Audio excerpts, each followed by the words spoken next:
Okay, you guys, this is my review for T.I. and Tiny Friends and Family Hustle. This is my review for that, and this will also have no edits, okay?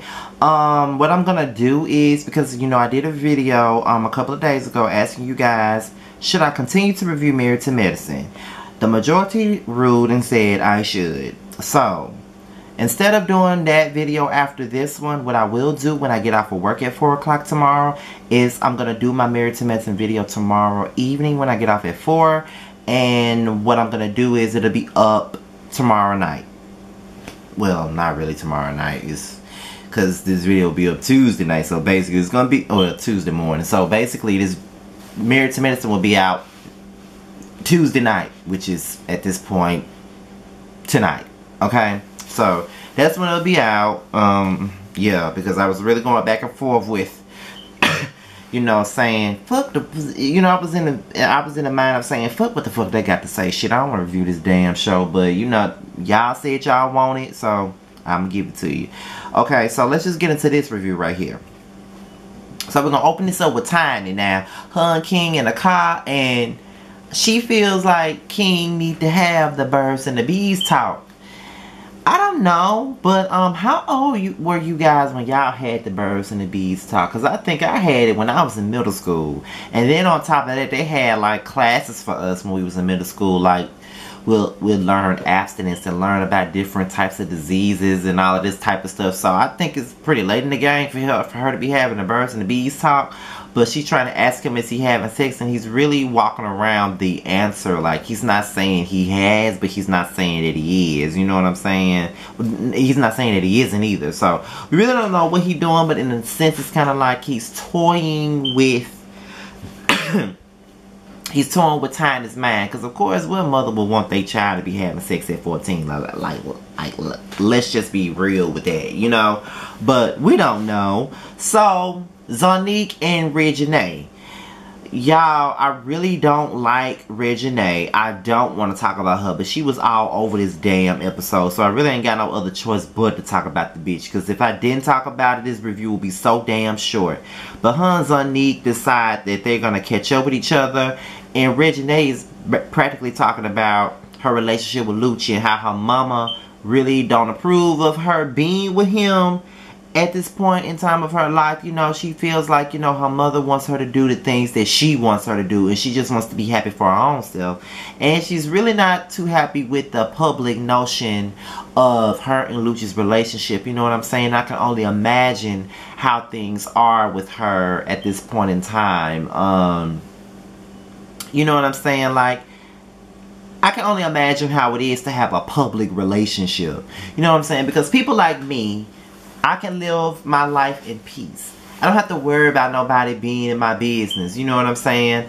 Well, you know, in other words, I can have people speculating about my life. You know, shout out to Lipstick Alley. However, you know, I can live my life, do what the fuck I want to do, fuck who I want, without people knowing my fucking business unless I put it out there myself. You know, people like Reginae really don't have that. Reginae and Zonique really don't have that type of luxury. They are public figures. They're going to be in, you know... They're kids of famous people. They're gonna be in the media for anything that they fucking do. You know what I'm saying? So, but Reginae already knew that, and all I can say is I do understand what she's saying. She doesn't want to do what her mother wants her to do. She wants to do what the fuck she wants to do. She wants to make herself happy.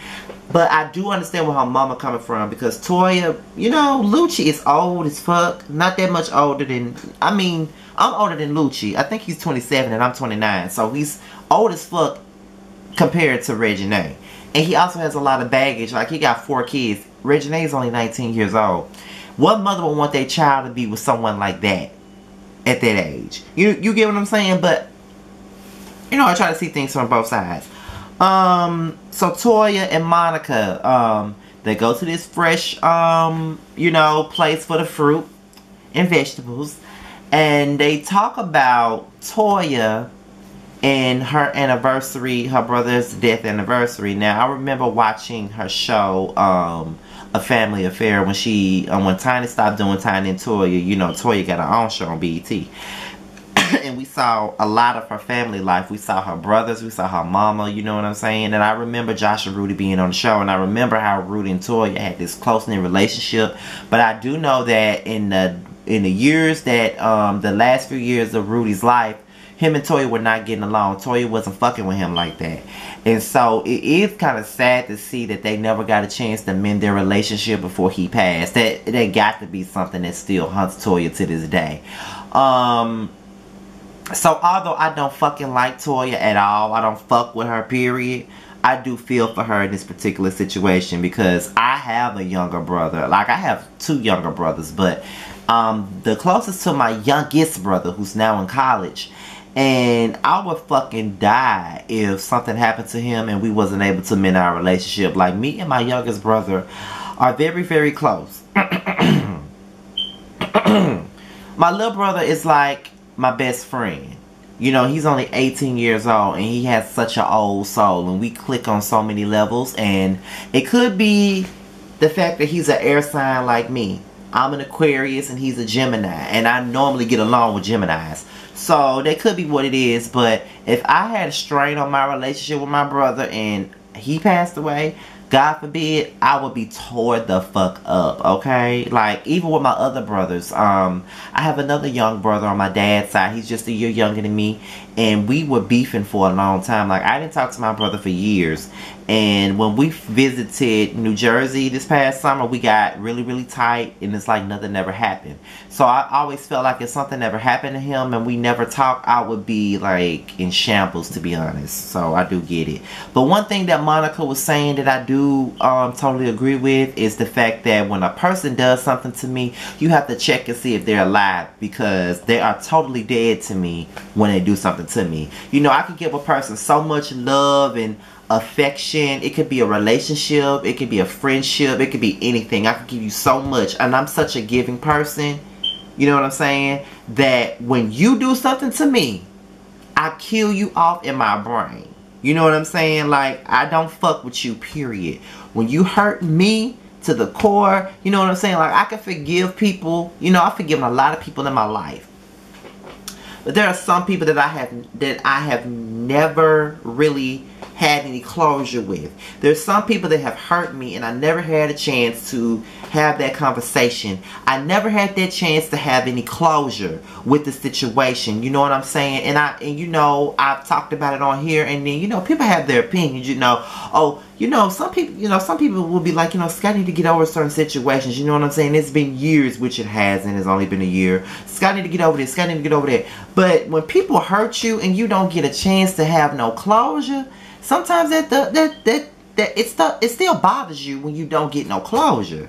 You know what I'm saying? And you know, it's easy for people to say, you need to pick up the phone and call these people that you don't fuck with no more and get that closure. When you know how a person is and how a person's pride is and how they're not going to admit to how fucked up they was to you, it's really no point. So you're left to deal with this by yourself. So there's just some people that I know that I would never get no closure with, that I really, really cared about and loved so much that I would never get no closure with. And it's always going to be a situation where I might cringe whenever I hear that motherfucking name. That's just, you know, I just can't fuck with certain people anymore. Like, once they fuck me over, and especially if I don't have no motherfucking closure with the situation, then you dead. There is no coming back. We'll never be cool again. We'll never have the same type of relationship ever again. And this is for anybody. You know what I'm saying? What I'm saying is not about one certain situation, because I know when certain people watch this video, they're going to automatically think that I'm talking about some situation that I've talked about several times already. But this is just for any situation. You know what I'm saying? If I fuck with you hard, friend, family, whatever, if I fuck with you hard and you fuck me over and I never had the chance to say what I really felt about it, and I never got a chance to have that closure, whether I had to scream and cuss you the fuck out, or whether I just said, you know, we've come to the end of the road, we can go our separate ways. If I never had that closure, there's no way I could ever fuck with you. It's gonna always be a sore spot for me. You know what I'm saying? Because I fuck with people hard. Like, when I fuck with you, I really, really fuck with you. So the only way that I can not fuck with a person, they have to do something to me. You know what I'm saying? It's never anything that anyone can say to me that can make me turn on someone that I fuck with. You know what I'm saying? So, if I don't fuck with you, it's something that you did. You determine how I deal with you. Point blank. So, I agree with Monica on that. Lucci and Reginae. Now, one thing I can say, I wish I had teeth like Lucci because he got some pretty ass teeth. I can't wait till my insurance kick in, baby, so I can get these teeth fixed.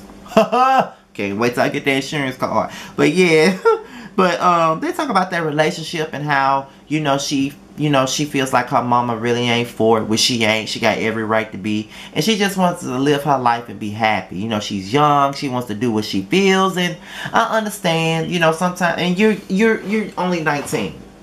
And when you're teenagers and when you're in your motherfucking 20s, that's when you make your stupid decisions. Trust me, I know. I only got like 2-3 more months left in my 20s, and I made a lot of silly ass decisions. I swear I made a lot of silly decisions. But one thing I do know is this. Child, I might have made a bunch of fucked up decisions, but I'm not a fucked up person. That's one thing I can say, okay? So, this is what you can do. That's all you can do is let a person make their own motherfucking choices, whether it's good for them or bad for them, and then they'll learn. So Toya and Anita, they talk about Josh and Rudy's deaths and how it's going to be hard for them to go back to New Orleans to visit their grave. And Toya mentioned that, you know, Reginae really don't deal with it. You know, she had a close-knit relationship with Rudy, which would make a lot of sense because Rudy was the youngest and Toya took him in. So yeah, it makes a lot of sense that that's who she was the closest to. So I know that this is probably going to be a rough time for them, and I really pray for people like that that's going through a lot of things like that. That has to be the roughest type of situation to ever be a part of. Like losing 2 damn siblings at one time, and for her mama losing 2 kids at the same damn time to the same damn thing, crazy as fuck. But I'm gonna pray for y'all. So it's time for Leia's birthday. I love that little girl. She is so motherfucking funny. And she's sassy as fuck, but it's in a funny way. I don't think it's disrespectful. I think she's just sassy in a funny way. But LaToya and Monica have a conversation about blended families, and you know, LaToya pretty much chose Monica to have that conversation with because she knows that Monica knows a lot about that situation, and she doesn't know quite how to grasp it right now because she's having a baby of her own. And Tommy already got a daughter, so you know she gotta find her way through, and talking to Monica about it is a great thing, you know, because even though you love on that child like it's your own, there's still boundaries because it's somebody else's child. You never want to step out of bounds with somebody else's child, you know what I mean? So I do understand what Monica's saying with that. Tiny prepares for Trinidad, and I know it's for her anniversary, but if honestly, the way T.I. asked her to go, I wouldn't have went nowhere with that bitch ass nigga, to be quite honest. Like, he don't, I keep saying this, he does not deserve Tiny at all. He don't deserve her ass, period. You know what I'm saying? She's too good of a woman to be with him. I just think he's a big ass asshole. I just don't fuck with him. You know what I'm saying? Like, he real fucked up, and I just, no, I'm not with it. I'm just not with it at all. So they all go back to New Orleans. Toya, Anita, Reginae, the rest of the family, and they let the tears flow. Like, y'all know I'm not the most sympathetic person. I'm not the most emotional person, but I kind of felt something in my spirit because, you know what I'm saying? I just didn't understand where the fuck that was coming from. Like, well, I knew where it was coming from, but you know, I was looking at like, oh my God, like this is terrible. You know what I'm saying? So it is what it is. Like I said, I really do feel for Toya and them because they had to be awful to lose 2 people that's that close to you at the same time to some gun violence. That's crazy, y'all. Like, Reginae cried her ass off. The daughter cried her ass off. It was just crazy, man. Like, that was real sad. But, you know, it is what it is. Some people deal with death differently than others. You know what I'm saying? So, it is what it is. So, I'm going to keep them in my prayers after watching this episode. It had to be very hard because it was very hard to watch. With that being said, you guys, all my social media is below. Be sure to like, comment, rate, and subscribe, and share this video. And until my Married to Medicine review, Scotty is out of here, y'all. Peace out.